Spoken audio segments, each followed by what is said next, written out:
England-Senegal in the second round. This is a tale of quite literally two halves, but in reality, the majority of the first half is crap. After the first goal, England are brilliant. Senegal just can't cope with it. Senegal coped very easily with England's slow, methodical build-up play for 38 minutes. Apart from a few flashes where Jude Bellingham give him a one-on-one, get him a running behind, defenders can't cope with him. Saka, same thing. Jordan Henderson having a roving midfield box-to-box role and actually moving around the field actually suits Jordan Henderson and suits having Bellingham and Saka. Foden, again, roving as well, a bit like an attacking midfielder, works really well. Declan Rice needs to be able to distribute the ball quickly, which means that if they are going to play out from the back, they've got to do it quick. And unfortunately, Maguire and Stones, and to a certain extent Shaw and Walker, were too guilty of being so slow in possession that the Senegalese had a high press and just it was really uncomfortable viewing. England need to stop doing this if they are to beat France.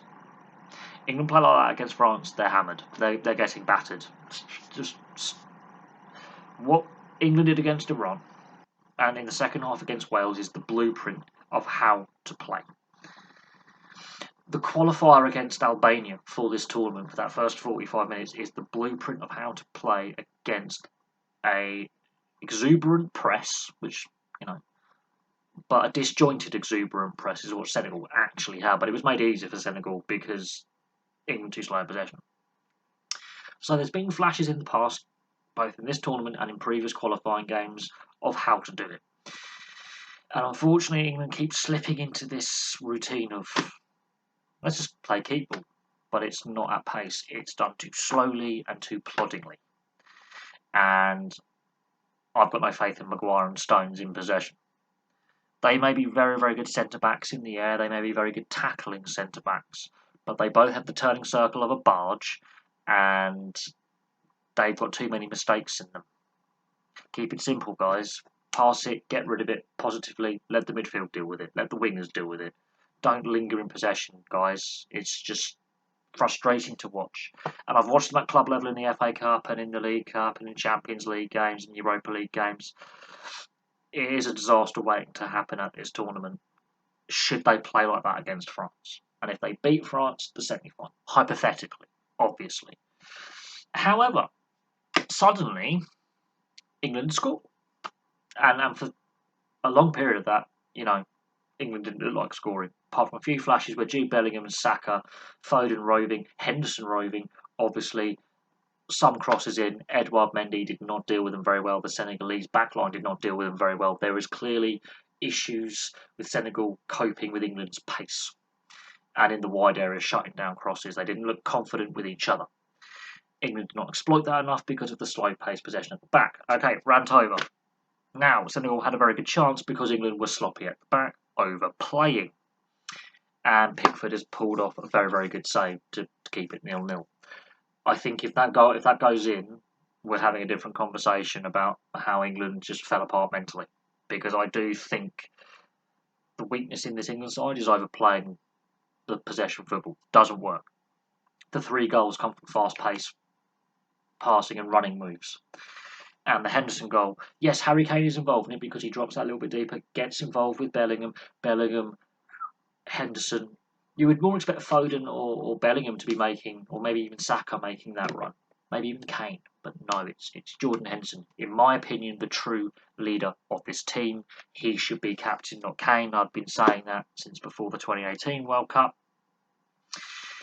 But Jordan Henderson had a fantastic game. He gets a lot of criticism at times. He gets a lot of crap thrown his way because he's not the most skillful player and he's not necessarily the best goal-scoring midfielder that England have ever had. And he obviously missed that penalty in the last World Cup and he gets a lot of criticism thrown at him. He's maybe a bit one-dimensional as a midfielder, box-to-box midfielder. I tell you now, he put more energy into that game than the back four did, passing around for 38 minutes in that one run. He showed intent and positivity. Bellingham, he's got to start the next game. He's crucial to England. I think Saka as well, crucial to England. They create problems that defenders can't solve because not only can they run at you, they can get crosses in, and they get crosses in whipped in at pace. Bellingham has had a fantastic World Cup. Saka's had a fantastic World Cup. They are integral to this side. Foden in his roving role, much like Henderson. Henderson, deeper line midfielder, Foden a bit further forward. Declan Rice protecting the back four. Declan Rice pass, Henderson moving around Foden, they're interchanging, fantastic, and then Saka and Bellingham all over. They just couldn't cope with them. And Harry Kane's involved in the build-up, much like Giroud was for one of Mbappe's goals this evening for France. Dropping that a little bit deeper, realising hasn't got the pace to outdo a very athletic and pacey Senegalese defensive line. I'll give it to the faster guy. I'll give it to the guy who can actually take a guy on one-on-one, beat him pace, bang, into the box. Henderson, because that space is now been created by Harry Kane, drawing defenders to him, runs in as well. Fantastic. Harry Kane's goal, very, very similar. Very, very similar. They were pulling them around and moving the ball at pace, which is what they weren't doing for the previous 30-odd minutes. And the game's come to life on the stroke of half-time. Harry Kane scores his goal and gets his World Cup off and running because, he's not been at his best in this World Cup. But then again, in the Euros as well last year, was he fully fit? Was he fully motivated? He didn't look right. He got some goals in the Euros last year, but it wasn't like the World Cup in 2018. Harry Kane, is he fully fit in this tournament? That's another question. That kind of thing, because he hasn't been at his best. That's a brilliant finish for the goal, and you can see the release of emotion from scoring that goal as well. But for me, Henderson's the true leader of this team by leading by example. But my views on the captaincy of England are well known. But the captain and the vice captain both score. Senior players leading by example, especially Jordan Henderson, who ran himself into the ground today. Fantastic performance. And then as soon as those first two goals go in, England don't look back. They're completely different. Senegal can't cope with it. They can't cope with the pace and movement of the younger players, the energy of Henderson in midfield. And that leads to Saka's goal. 57 minutes. Bukayo Saka, considering what happened to him in the Euros final and the abuse he faced online, that was a fantastic performance today and a fantastic goal. And again, it comes with passing and moving at pace, running at pace, doing everything at pace. They'd stopped doing the slow, methodical, plodding possession that clearly isn't working. It never has worked for England. They should never attempt it again. Just do everything at pace, with confidence and energy and forward thinking. Even if you have to go backwards, at least pass the ball quicker and move quicker. Give options. And Saka is rightly rewarded with the third goal. It's a fantastic finish. But I still have concerns about England going forward, because I fear they're going to lapse back into this slow, plodding possession pass from the back football, where I'm not going to go forward, and it's negative. They're not very good at it. Senegal, look, they are missing players like Sadio Mane. They have got players out. They're energetic, they were brave, they were committed, but without players like Sadio Mane who become a focal point, who again, leader by example, when you're missing a natural leader, Koulibaly is a good player.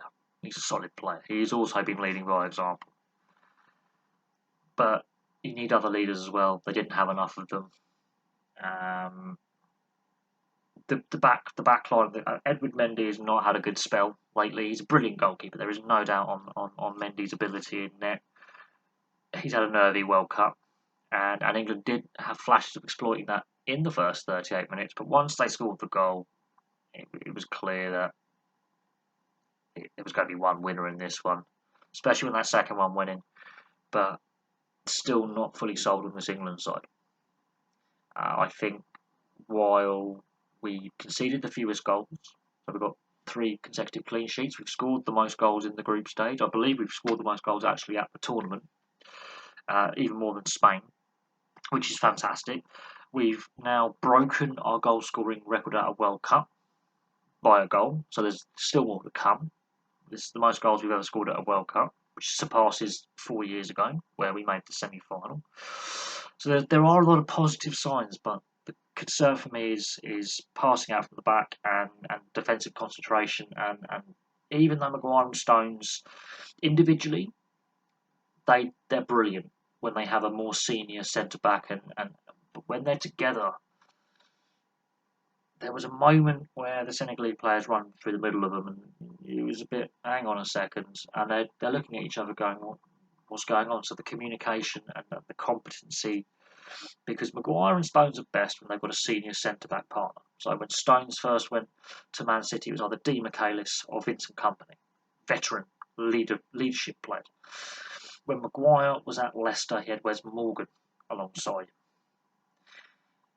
They don't look as comfortable when they've got to be the senior centre-back. And that is a concern that I have, that they are the two most senior centre-backs, most experienced centre-backs England have, and that is a concern for me. A little bit, but there we go. England have got through 3-0, 3 fantastic goals, but it's defensively that I have concerns. Anyway, thank you very much for watching. Please place your thoughts in the comments section below, and I'll have some more contents for you very, very soon.